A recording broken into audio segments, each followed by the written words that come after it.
Hey, this is Dr. Thomas C. with Science in Seconds, and we're celebrating an anniversary today. It's the 9th anniversary of the launch of Juno. And with me here to talk about not only Juno, but 3 new publications that just came out are Scott Bolton, the PI of Juno at Southwest, and Heidi Becker at JPL, who's the lead of the radiation monitoring group. Scott, what's new? So we've got 3 new papers coming out, and they deal with the topics of lightning. We found some lightning really high up, much higher than we expected.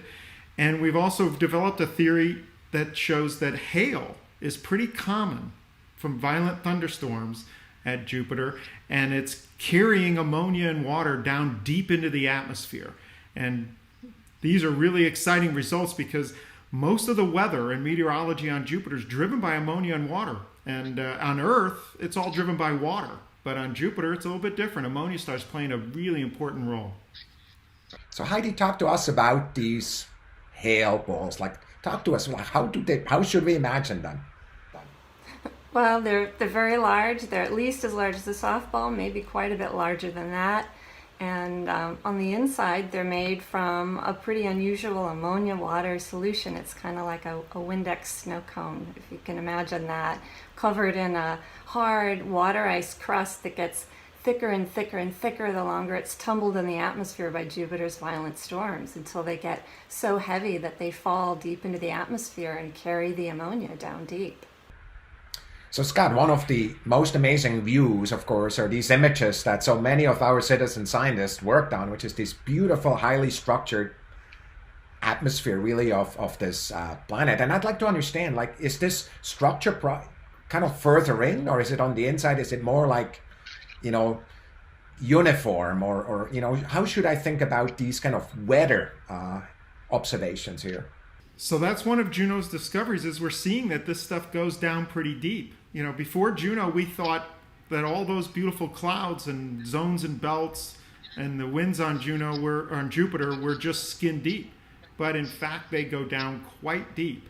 And so what you're seeing at the top cloud layer is really the very top part of a storm that has really deep roots and is violent thunderstorms with lightning and strong winds.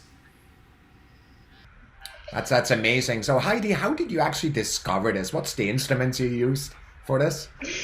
Well, we actually used our engineering star camera to do it.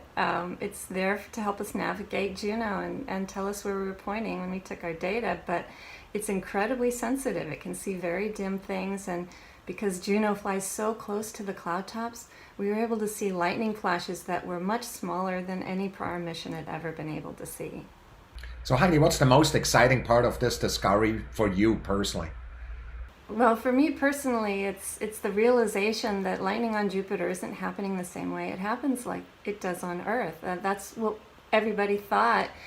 Looking at images from back to Voyager 1, everybody thought it's made in the deep water cloud where thunderstorms are like they are at Earth. But these altitudes where we're seeing them happening, these small lightning flashes, it's happening where you can't have liquid water, but there's something special in Jupiter, which is ammonia, and that acts as an antifreeze that allows water ice to melt at those high altitudes and create the conditions for lightning. So it's very exotic and very different than what we have here on Earth, and that's what's most exciting to me.